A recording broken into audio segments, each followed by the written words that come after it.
Everyone, and welcome to the Ingram Angle. I'm Laura Ingram, my angle in moments. But first, tonight we begin with major breaking news.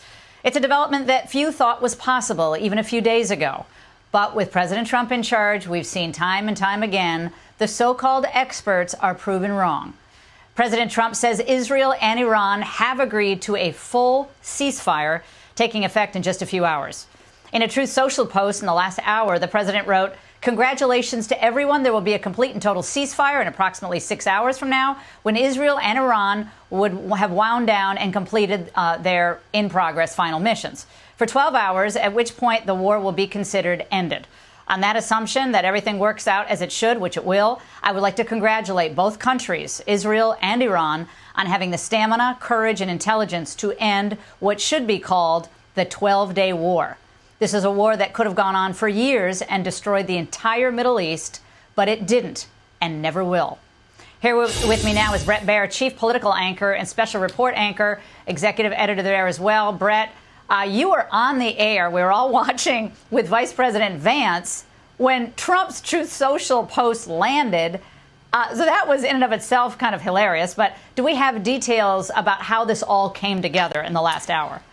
Well, Laura, good evening. It really was something. Let me just give you the behind the scenes. Trey Yingst was in the middle of wrapping up his report from Tel Aviv, and the producer got in my ear saying, "Trump Truth Social coming in the email right now." And I looked down, the vice president's right here on set with me, and as I look down to read it, his staff comes in with an iPhone so he can read the Truth Social as it's coming in. And Trey Yingst wraps up his live report. I thank him. I introduce the vice president and obviously start with what we just heard and saw.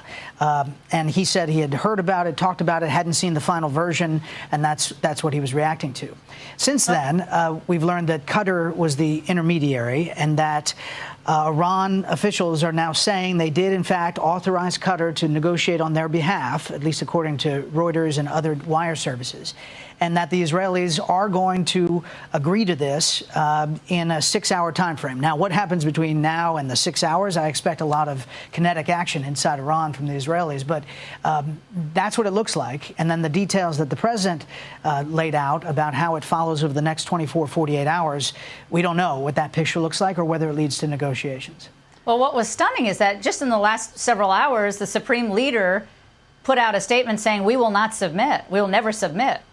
So something was changing in that interim time period, and I guess he was made an offer he couldn't refuse. Maybe so. We don't know. The supreme leader is supposed to be holed up in a bunker. That the going thing in Iran, we're told, is that everyone doesn't know where he is except the Israelis and the U.S. And they have said that they could take him out at any time. I don't know what has transpired that changed the Iranians' bold action, other than to read the tea leaves here. They gave a pre-warning about the missile strike on Qatar and Al Udeid Air Base, saying this is going to happen. Get your people out of there. And then the air defenses took down those missiles, including one from Qatar. And, you know, I think that the president's very weak response post and let's get to peace started phone calls between all of the parties, according to the vice president. And in between the time he left the White House and the time he arrived on this set, something had transpired to get that Truth Social post. And the president even thanked Iran for the heads up, as you noted with Vance, which it all seemed like it was missile theater at some point. They gave them a chance to save face, shoot up a couple of, what looked like Roman candles. I mean, they were missiles, yeah. But and no damage was done, as far as we understand, on the ground. So you wonder why they even went through that exercise. But nevertheless, the president didn't choose to humiliate Iran in this moment, which I think that's classic Trump. He wants to give people a way out.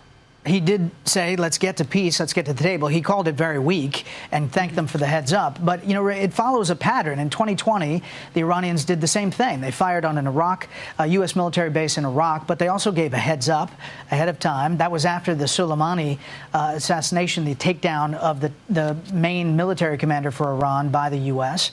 And so it follows a pattern. We'll see if this also follows a ceasefire, because, as you know, the Israelis feel like they have a lot of superiority in the skies and they can take out targets at will.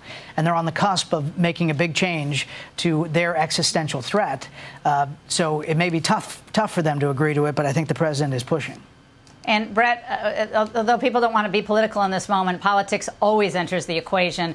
we had an enormous amount of kind of nastiness across the political aisle over the last few days regarding the president's decision.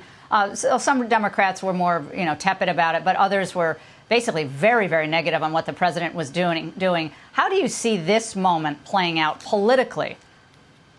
I mean, John Fetterman was the only Democrat I saw very vocal in his support of the action. Others were either tepid or saying it was unconstitutional and he had to come to Congress first. I think a lot of those Democrats, if you look back at President Obama's actions in Lebanon, in Syria, they were not anywhere near as vocal about the congressional authorization issue back then.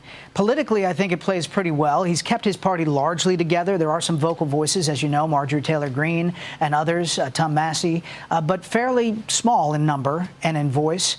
And I think it really depends how this ceasefire works out and what comes next.